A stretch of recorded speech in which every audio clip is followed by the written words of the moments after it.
Jangan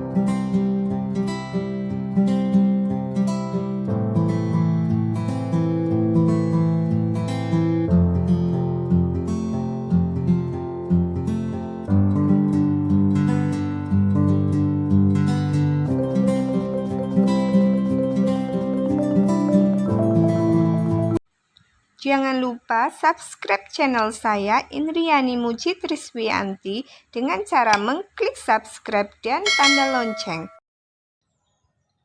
Assalamualaikum warahmatullahi wabarakatuh. Perkenankanlah saya Indriani Muji Triswianti dari Kabupaten Cilacap, yaitu SD Negeri Tritiwetan 04, akan mengimbaskan kegiatan BIMTEK yang telah saya ikuti, yaitu Guru Belajar Seri AKM. Ayo ikuti bersama video yang telah saya buat. Masuk Google, kemudian Guru Belajar. Akan masuk seperti ini, pilih Seri AKM, kemudian akan muncul seperti ini, ketik selengkapnya, kemudian mulai belajar. Akan muncul, masuknya dengan menggunakan akun SIM PKB. Lalu klik masuk, muncul seperti ini. Ini adalah akun saya. Kemudian ketik AKM, asesmen kompetensi minimum. Kemudian kamu bisa bergabung, kemudian juga bisa mengecek sertifikat. Kemudian ini adalah kegiatan yang sudah saya lakukan. Sudah 100% BIMTEK Guru Belajar Seri AKM Angkatan 11 yang sudah dilaksanakan. Ini adalah Guru Belajar Seri AKM. Materinya seperti ini, banyak sekali. Ada 45 step.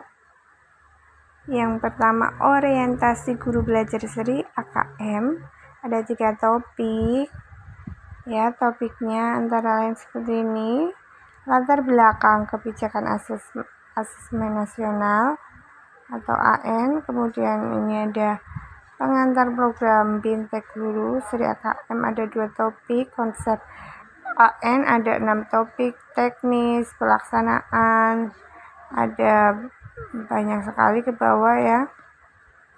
Coba kita lihat dulu ini. Nih, dari atas dulu. Orientasi ada 3 topik. Kita buka, itu ada topiknya, ada 3, ya. 100% selesai. Kemudian ada refleksinya. Kemudian pengantar program BIMTEK Seri AKM ada 2 topik. Itu topiknya seperti itu. Kemudian konsep asesmen ada 6 topik seperti itu. Kemudian teknik pelaksanaan asesmen ada 5 topik. Kemudian ini topik-topiknya udah selesaikan 100% juga saya. Asesmen literasi membaca tingkat SD ada 6 topik. Ini topiknya 1, 2, 3, 4, 5, 6, ya, ke bawah. Kemudian asesmen numerasi tingkat SD ada 6 topik juga, itu topiknya. Kemudian tindak lanjut laporan hasil asesmen ada 8 topik. Tuh, seperti itu, banyak sekali. Ada refleksinya juga, ada kuisnya. Kemudian yang terakhir adalah asesmen pasca program Guru Belajar Seri AKM. Ini sudah selesai 100%. Hasil PISA membuktikan kemampuan belajar siswa pada pendidikan dasar dan menengah kurang memadai. Pada tahun 2018, sekitar 70% siswa memiliki kompetensi literasi membaca di bawah minimum. Sama halnya dengan keterampilan matematika dan sains, 71% siswa berada di bawah kompetensi minimum untuk matematika dan 60% siswa di bawah kompetensi minimum untuk keterampilan sains. Skor PISA Indonesia stagnan dalam 10-11 tahun terakhir. Kondisi ini menyebabkan Indonesia menjadi salah satu negara yang konsisten dengan peringkat hasil PISA yang terendah. Menanggapi kondisi tersebut, reformasi asesmen diperlukan guna mendorong peningkatan kualitas pembelajaran. Pemetaan mutu pendidikan secara menyeluruh dibutuhkan. Untuk itu, pada tahun 2021, asesmen nasional akan resmi diterapkan oleh pemerintah, oleh Kementerian Pendidikan dan Kebudayaan, dan ujian nasional sudah tidak lagi diberlakukan. Kebijakan ini ditetapkan berdasarkan hasil koordinasi Kementerian Pendidikan dan Kebudayaan dengan sejumlah dinas dan lembaga terkait. Dalam hal ini, asesmen nasional diterapkan untuk mengevaluasi kinerja dan mutu sistem pendidikan. Nantinya, hasil asesmen nasional tidak memiliki konsekuensi apapun pada pencapaian proses belajar siswa, namun memberikan umpan balik untuk tindak lanjut pembelajaran dan kompetensi siswa. Kecakapan hidup abad 21 meliputi kecakapan belajar berinovasi, kecakapan menggunakan teknologi informasi, dan kecakapan hidup untuk bekerja dan berkontribusi pada masyarakat. Selain tuntutan kecakapan abad 21, profil pelajar Pancasila juga menjadi rujukan pencapaian karakter bagi seluruh siswa di Indonesia. Bahkan, profil pelajar Pancasila ini sudah merangkum serangkaian kecakapan hidup abad 21.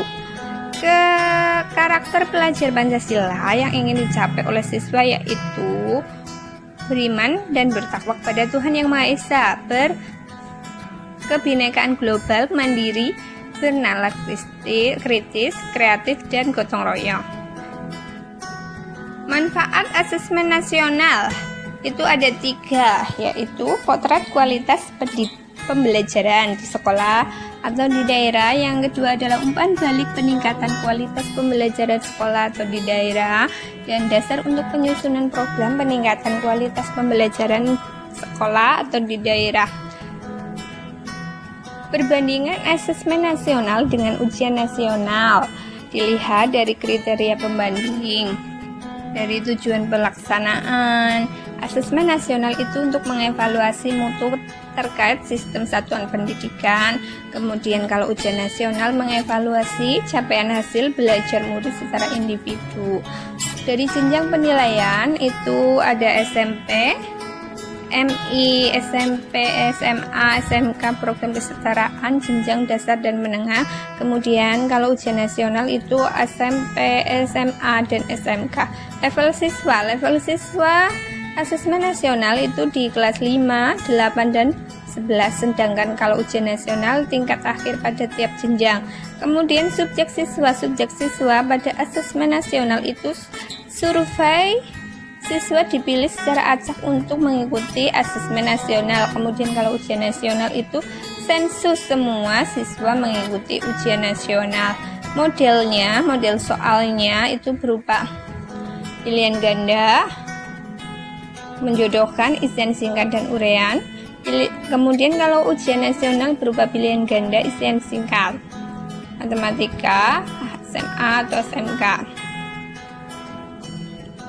Sasaran penilaian itu berupa kalau asesmen nasional kompetensi literasi, numerasi, karakter, serta kualitas dan iklim satuan pendidikan yang mendukung pembelajaran.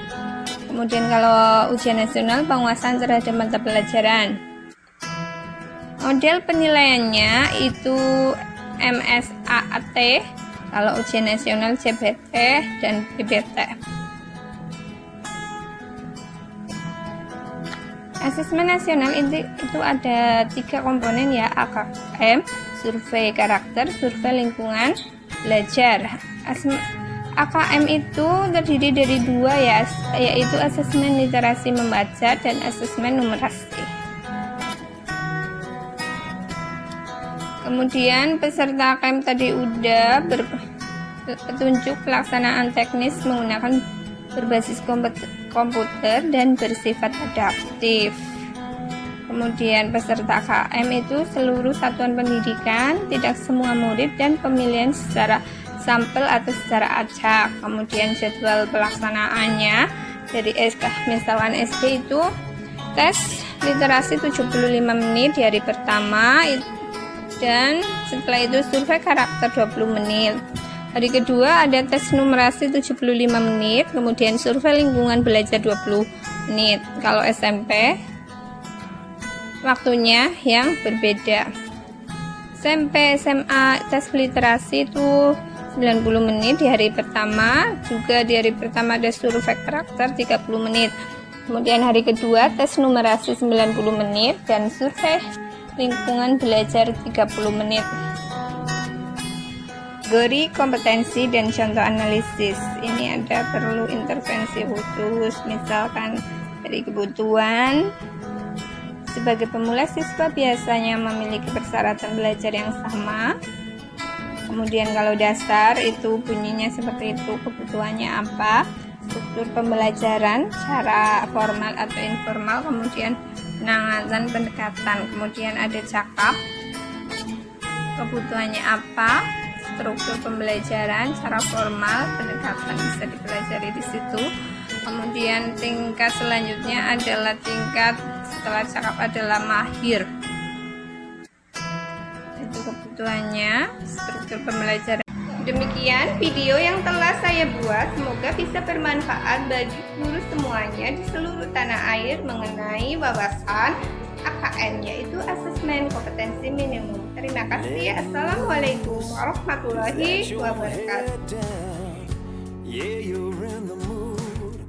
Oh, come on, wind. There's something in